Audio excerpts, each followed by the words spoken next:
No, you get to record. Hi everybody. Hello, I'm trying to get on Instagram to see if it works. We're doing a learning session, but tonight we're gonna be talking about belief lids Make sure and yours is way up here.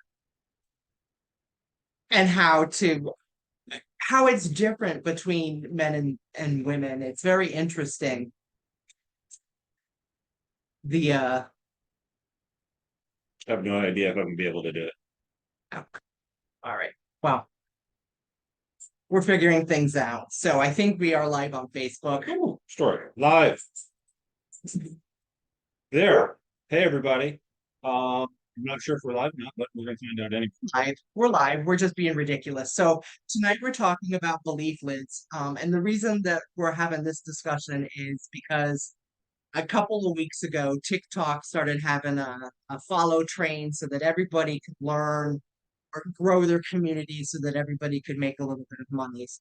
And when everybody started doing all of these following people and building their communities, creepers started going into the DMs and whatnot, and we started getting a whole bunch of "Do you need a sugar daddy?" emails and DMs, and Dan started getting a couple of sugar Mama, mamas, and it's the crazy. reason the They're reason coming out of the woodwork. Nuts. the reason I got to belief lids is because all of the sugar daddies were saying things like three to $5,000 a week, and Dan's first sugar mama was like 2.5 million.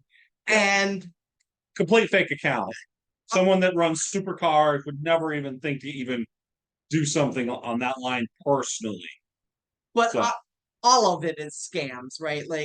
There's no real, especially none. if they're asking you for bonds and oversee fees and all that other whatnot, right? But it was interesting to me that women would more likely believe the $3,000 to $5,000 a week scams easier and pay the fees or whatever.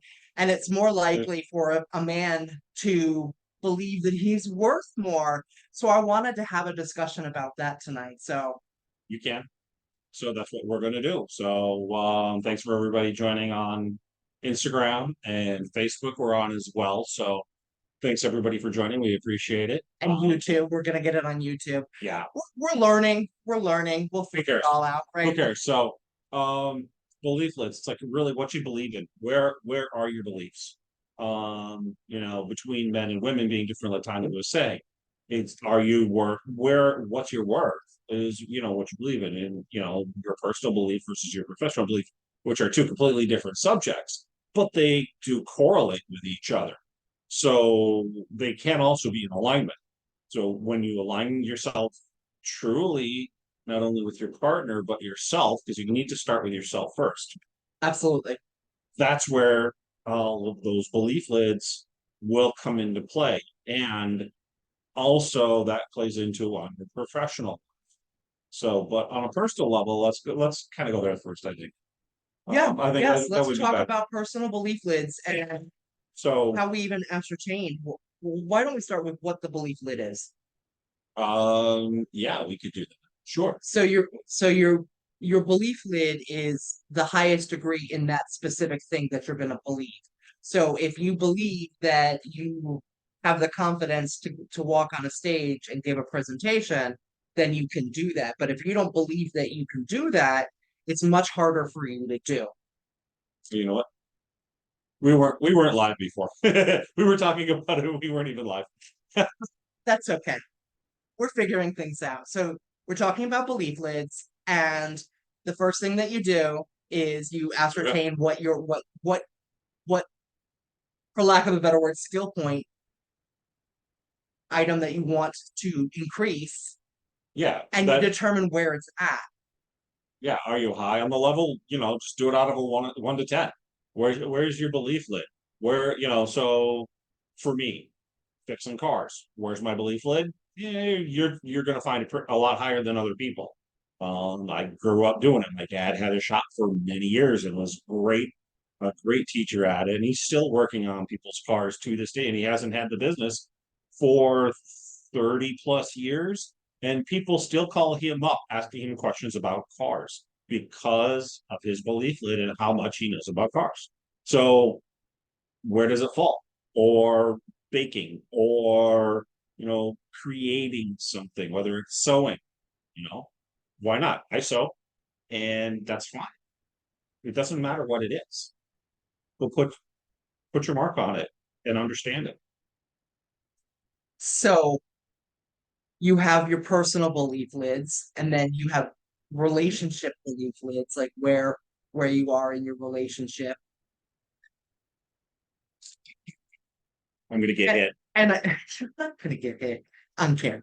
And I'm teasing.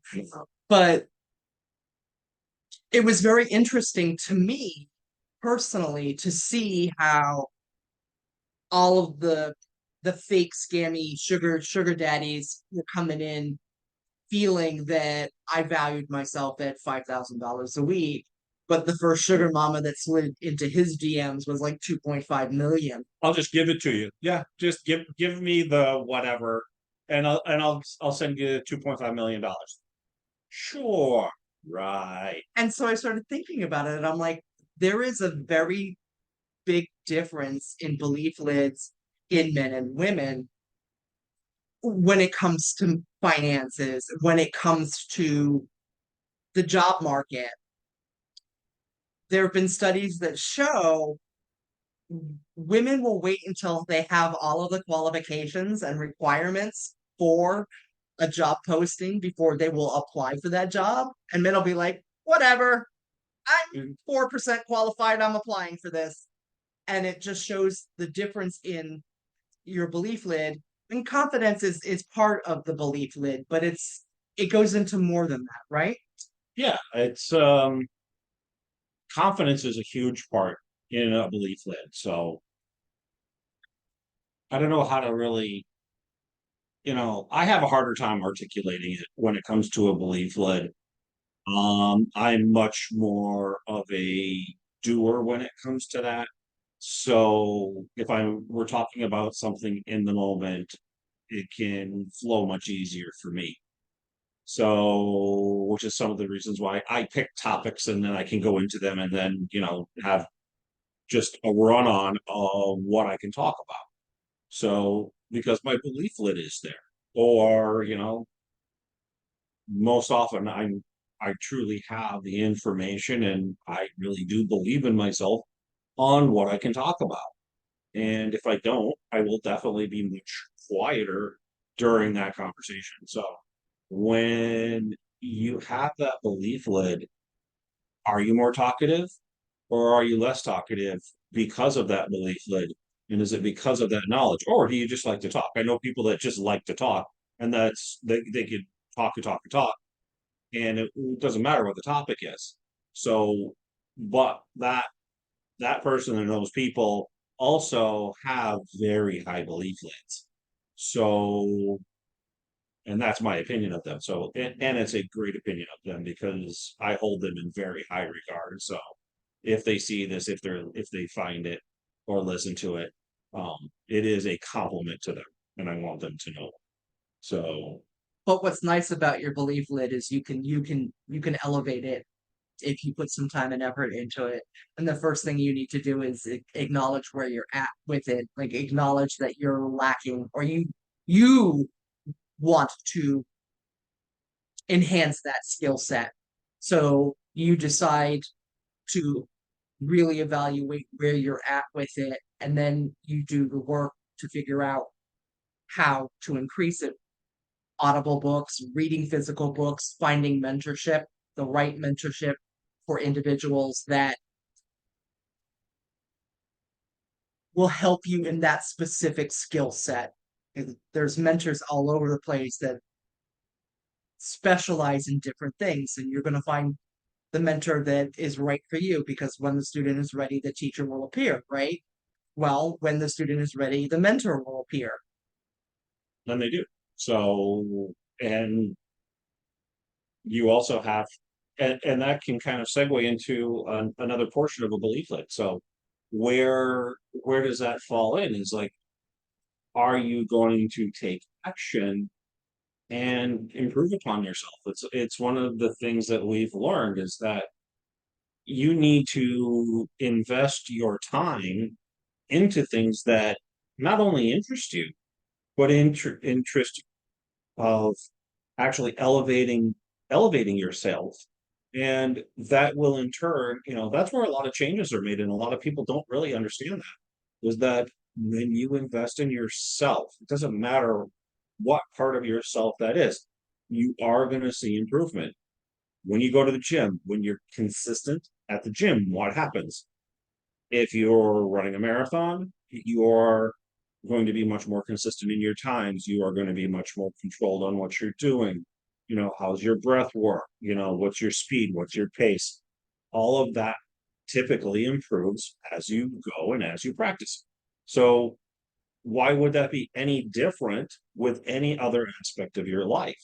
So, if it comes with finances and you make the effort to actually talk to somebody, work them out, you're going to improve in that area of your life. If you have a real problem baking for yourself and cooking for yourself, invest some time. Eating out these days can be very expensive. So, you know, where are you going to improve upon your time? What do you want to do with it? And where are your beliefs? Back again, it will always be circular. It is something that will always come back around because you should always, you know, look at it and reevaluate. Because if it's not working, don't do something that's not working. Figure it out and move on. Don't beat yourself up over it. So go ahead and tell us in the chats, the various chats, what belief lid that you want to work on now, where you want to see it go to. Pick whatever is most comfortable for you. Start small, right? Like, Yeah. Well, start small. For us, one of the things that we've been doing is we picked up some fitness stuff for the house, and we've been very consistent with it. So we've done that for our health. On the financial side, I've been doing things on that side. Tonya has exploded when it comes to her belief lid on her technical side. yes. She had I bet she thought I was gonna actually end up saying something else, but no.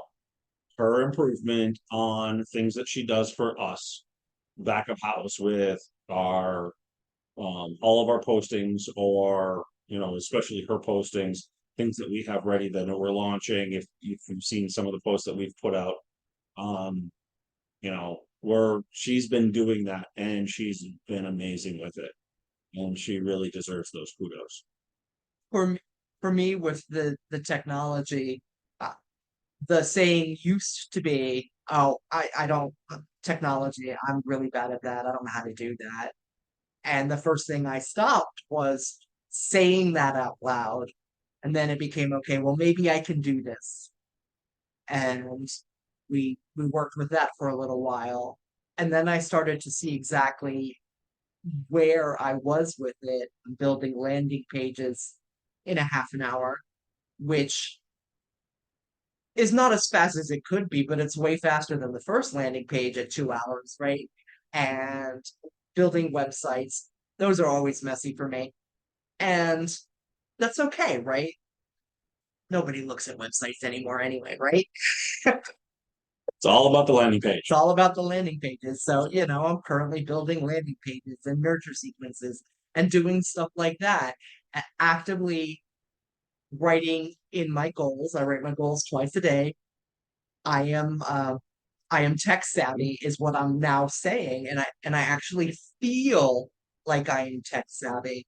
One of the other things that I say is I'm a confident speaker. I've been on two live stages. One of them was a huge stage, one of them was an itty stage, and that's okay. I've run a podcast for over a year now. And 2 years ago, if you had told me that I was going to fly to Dubai and get on a stage with an audience of 300 people, half virtual, half in house, I would have told you were absolutely bonkers. So it really does. It works. Pick it and work on it. So yeah, so that's what we wanted to share tonight. Yeah, and we'll be back. Thank you. Have a great night, guys.